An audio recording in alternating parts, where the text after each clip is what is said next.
శ్రీ గురుభ్యో నమః. శ్రీమాత్రే నమః. అందరికీ నమస్కారం. మీరు నివసించే ఇల్లు లక్ష్మీ నివాసంగా మారాలంటే స్త్రీలు ఎలాంటి నియమాలు పాటించాలో ఈ వీడియోలో వివరంగా మనం తెలుసుకుందాం. ఈ వీడియోకి ఒక లైక్ వేసి మీ ఫ్రెండ్స్ కి షేర్ చేయండి. అలాగే జై శ్రీకృష్ణ అని ఒక చిన్న కామెంట్ చేయండి. అలాగే దయచేసి వీడియోని స్కిప్ చేయకుండా పూర్తిగా చూడండి. ఇంటికి దీపం ఇల్లాలు అంటారు. అంతేకాదు ఇల్లును చూసి ఇల్లాల్ని చూడాలన్నారు మన పెద్దలు. ఈ సామెతలు ఊరికే అనలేదు. స్త్రీలు తమ రోజువారీ కార్యక్రమాలను ఓ క్రమ పద్ధతిలో చేస్తే ఆ ఇంట్లో లక్ష్మీ తాండవం చేస్తుంది. ఇంటిని పరిశుభ్రంగా ఉంచే చోటే లక్ష్మీదేవి కొలువై ఉంటుంది. వాస్తుశాస్త్రం ప్రకారం ఇంటి ఇల్లాలు చేసే పనులు, అనుసరించే మార్గాలు ఆ కుటుంబంలో ఉన్న కుటుంబ సభ్యులపైన ప్రభావం చూపుతుంది. స్త్రీలు కొన్ని నియమాలు ఆచరించడం వల్ల పేదరికం నుంచి ఆ ఇల్లు తప్పకుండా బయటపడుతుందని పండితులు చెబుతున్నారు. ఒక ఇల్లు బాగుండాలన్నా ఆ ఇంట్లో వారు ఎదుగుదలకైనా ఆ ఇంటి ఇల్లాలు తీరు మూల కారణం అని పెద్దలు చెప్తుంటారు. స్త్రీలు పాటించవలసిన నియమాలు ఇప్పుడు తెలుసుకుందాం. సూర్యోదయం కాకముందే స్త్రీలు ఇంటిని శుభ్రం చేయాలి. బారెడు పొద్దెక్కిన తర్వాత లేచి శుభ్రం చేస్తే ఆ ఇంటిని దరిద్రదేవత వెంటాడుతుంది. ఉదయం నిద్రలేచిన వెంటనే తమ నుదిటిపై బొట్టు ఉండేలా చూసుకోవాలి. ముఖం కడుక్కోకుండా, పళ్ళు తోముకోకుండా వంటగది, పూజగదిలోకి వెళ్లకూడదు. ఉదయం నిద్రలేవగానే మీ ముఖాన్ని అద్దంలో అస్సలు చూసుకోకూడదు. చాలామంది రాత్రి సమయమున గాజులు, కమ్మలు తీస్తుంటారు. కాని అలా తీయరాదు. స్త్రీలు ఒకరు ధరించిన పూలను మరొకరు ఎప్పుడూ ధరించరాదు. ఇంట్లో తలపెట్టే మంచు పనులు ఏవైనా శుక్లపక్షంలోనే చేయాలి. అంటే అమావాస్య నుండి పౌర్ణమి వరకే చేయవలెను. బహుళపక్షంలో చేయకూడదని పండితులు చెప్తున్నారు. స్త్రీలు ఎప్పుడు జుట్టు విరపోసుకొని ఉండకూడదు. ఇది జ్యేష్ఠాదేవి స్వరూపము. ఇది ఇంటిలో మంగళకార్యములకు విఘ్నం కలిగిస్తుంది. ఎప్పుడైనా ఎవరికైనా ఏమైనా ఇచ్చేటప్పుడు కుడి చేతితో ఇవ్వాలి. ఎడమ చేతిని ఉపయోగించకూడదు.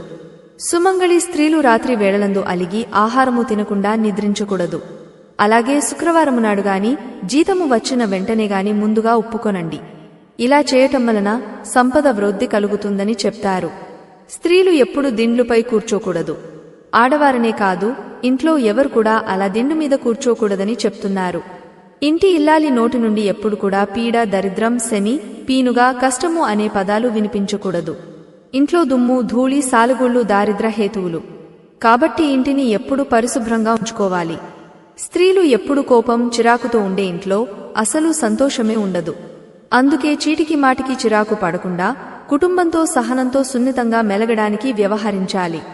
ఇంట్లో మగవారిని మంగళవారము నాడు క్షవరము చేసుకోవడం, గడ్డము గీసుకోవడము లాంటివి చేసుకోకుండా చూసుకోవాల్సిన బాధ్యత ఇంటి ఇల్లాలిదే. కొత్త బట్టలు ధరించే ముందు దానికి ఏదైనా ఒక మూల కొంత పసుపు రాయాలి. ఎందుకంటే పసుపు క్రిమి సంహారిణి.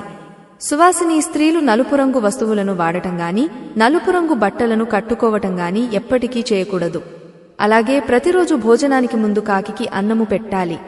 ఇలా చేయటం పితృదేవతలకు సంతృప్తిని ఇస్తుంది. అలాగే కాకికి భోజనానికి ముందు, కుక్కకు భోజనం తర్వాత పెట్టాలి.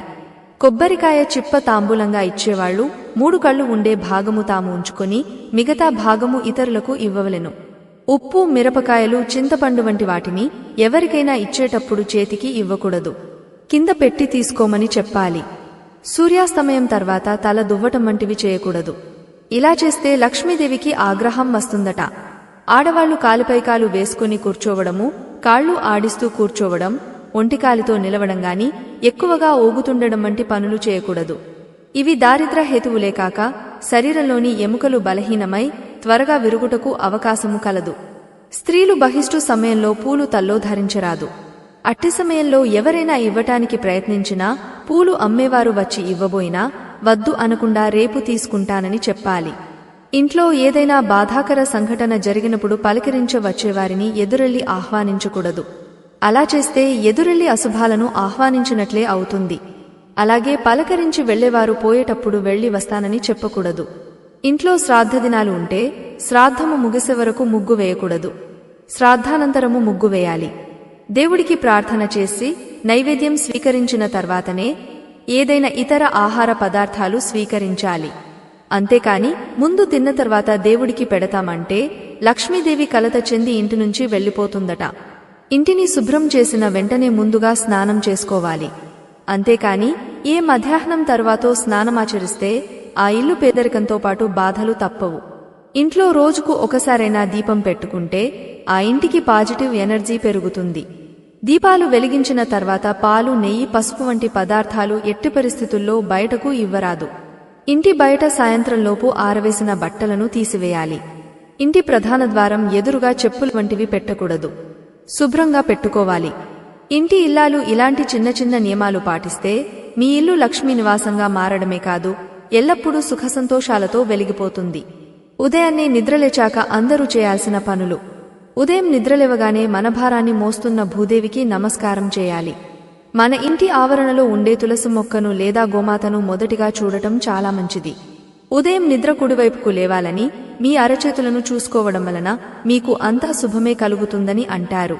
ఏ వస్తువు చూడాలి, ఎవరిని చూస్తే మంచిది అనుకున్నవారు ఇంట్లో పసిపిల్లలు ఉంటే వారి ముఖం చూడటం చేయాలి.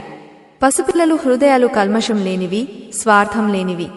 కుటుంబానికి వండి పెట్టడం దేవుడికి వంట చేసి పెట్టినట్లు. కాబట్టి వంటింట్లోకి వెళ్లే ముందు స్నానం చేసిన తర్వాతనే వంట ప్రారంభించాలి. ఈ వీడియో గనుక మీకు నచ్చినట్లయితే ప్లీజ్ లైక్ చేసి మీ ఫ్రెండ్స్కి షేర్ చేయండి. అలాగే మా కొత్త వీడియోస్ మీకు వెంటనే చేరాలంటే మా ఛానల్ని సబ్స్క్రైబ్ చేసుకొని పక్కనే ఉన్నటువంటి బెల్ ఐకాన్ని ప్రెస్ చేయండి. ధన్యవాదములు.